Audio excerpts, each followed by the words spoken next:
Ajay speaking to you. Today, in this video, I'm going to say you the sixth chapter of the Mahabharat, which is the slaying of Bakasura and the marriage of the Pandavas. So let's get started.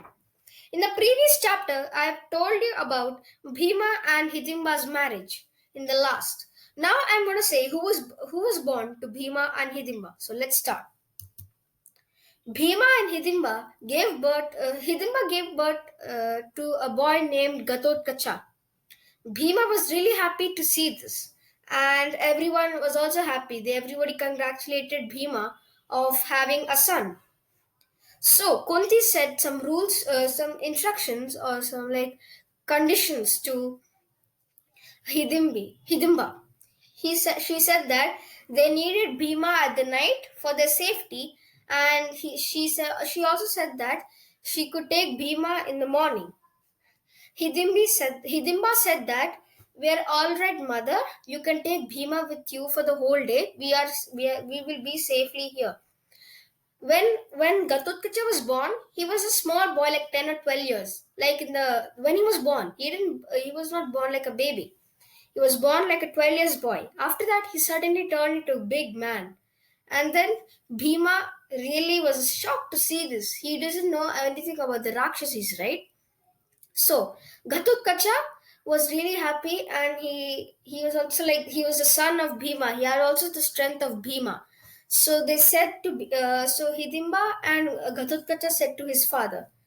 He said, "Oh father, if you are in any trouble, please call us because we are Rakshasis and we can easily help you through. We can help you out in any difficulties."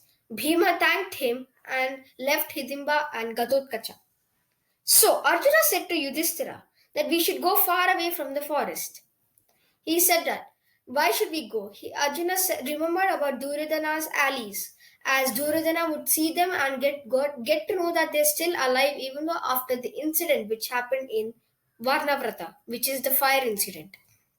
So one day when all the Pandavas were actually begging for food, they started living in a small Brahmin's house. It was a hut. So when the Kunti and other Pandavas went for begging, how they used to eat the food. When the Brahmins also went for the begging food, Pandavas dressed up as Brahmins and started begging for food. The Brahmins who were the owners of the house, get some food and share it among their family. Kunti and Pandavas, they share their food. If they get one whole food, they divide it into two halves. The first half is for Arjuna, Nakula, Sahadeva, Yudhishthira, and Kunti. The second half was only for Bhima, but Bhima he didn't even support Bhima's great appetite. So, next, one day when Vedavyas came across them and they narrated the old tragic story, Vedavyas comforted him then said, in the upcoming years, you will be very happy and you will be leading the whole place of Hastinapur in peace. They were encouraged by the words. So, as usual, when four brothers went for begging, Bhima and Kunti lived in the Brahmin's house. One day, the Brahmin's family started crying, and Kunti consoled them and said, "What happened, O Brahmin?" They said that they lived a demon called Bakasur in this town of Ekachakra. Every week he demands us a cartload of food and one human being to eat. Before the demon used to harass them by kicking them, by eating them, by taking all the food from anywhere. When they said about this rule that every week they would deliver one person, one human to eat and a cartload of food, he was pleased. The demon was pleased and was on his limits. But the Brahmins, the town has made chances to take one human every week and a cartload of food. Today, it was one of the person it was the Brahmin, the man standing here next to Kunti, who was next to Kunti, he was talking to Kunti. So it was his turn to go and offer himself as the food and a cartload of food of the whole town. They were really unhappy and they started crying. Kunti said that about Bhima's strengths, the way he is really strong. He can defeat all the people. He can defeat the demons, anything. The Brahmin said that It's all right, sir, but please do not blame it on us as we are letting you in. Kunti consoled them and Bhima went.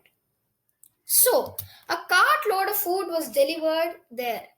And then Bhima also started waiting for the demon Bakasura. As he was really hungry, he didn't eat properly for many days. He started eating the cartload of food there. Once it was done, he was almost eating almost at the end. Then Bakasur came. He was really angry and gave him a tight punch on his back, but still he was not harmed at all. He finished his eating and he felt the strength which is in his body and then was ready for the duel with Bakasur. Once the duel was over, as usual, Bhima has defeated the demon. He dragged the body of Bakasur into the town of Ekachakra. All the people rejoiced and thanked him for his help to the town, with the king. So they changed from the Brahmin's house to and started living in a potter's house. So in the place of Panchal, what they did, King Drupada had held a swayamwara for his daughter Draupadi, who was born in fire. So even the Brahmins, I mean the Arjuna and all the other Pandavas and Kunti got to know. Kunti stayed in the potter's house while the Pandavas went to the swayamvara. And there, all the kings from all different places came, even Duryodhana, Dushasana, Vikarna, and also Angaraj Karna. So Drishtidyumna, who was the brother of Draupadi, had been explaining the rules. The rules of this is are the first. There's a magical fish in the universe. You need to watch the fish's eye using the pool of water in the pool of water. You need to see the reflection of the fish which is in the universe, and you have to shoot the fish's eye looking at the reflection in the water. All kings thought that it was impossible for them, like to accomplish this. So many kings did not go. Finally, Angraj Karna came. When Draupadi got to know that he was the son of a charioteer, she refused to marry him. So when all of the kings were really scared and some were not able to do. They don't want to harass or did ashamed like whatever, like all teasing and all. So he stopped the Swayamvara. When the Pandavas came, Yudhishthira spoke out. He said, "Didn't you see any Brahmins here? Give us also a chance." Drupada agreed. King Drupada agreed. Yudhishthira, Sadeva, and Nakula left the Swayamvara or else Duryodhana and his allies will find out them they're still alive. Bhima and Arjuna were in the Swayamvara. Arjuna went and he lifted the bow and he took the arrow. He looked at the fish. He looked at fish reflection in the water and shot the arrow, which shot the fish's eye. The fish fell down on the ground hardly, and it died. Draupadi, without talking anything, she went and put the garland on Arjuna.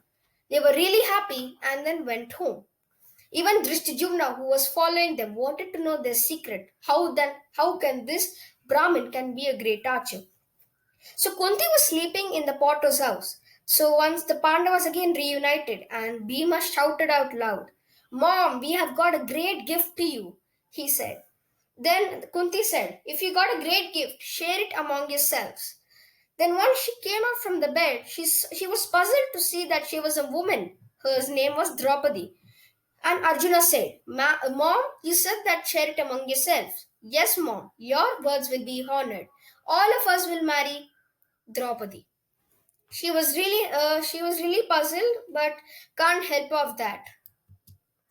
So when Drishtidyumna went there, he got to know that they were none other than the Pandavas, who were the Rajkumaras of the princesses of Hastinapur. He went and said this to Drupada.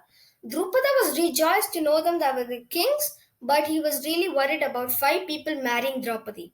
Lord Shiva appeared just front of him and said that she had acquired a boon of having 5 husbands in the before birth. Drupada agreed. So I hope you like this video. So please hit the like button, share this video and subscribe to my channel as I have completed the 6th chapter of Mahabharat. Until next time, goodbye. See you soon.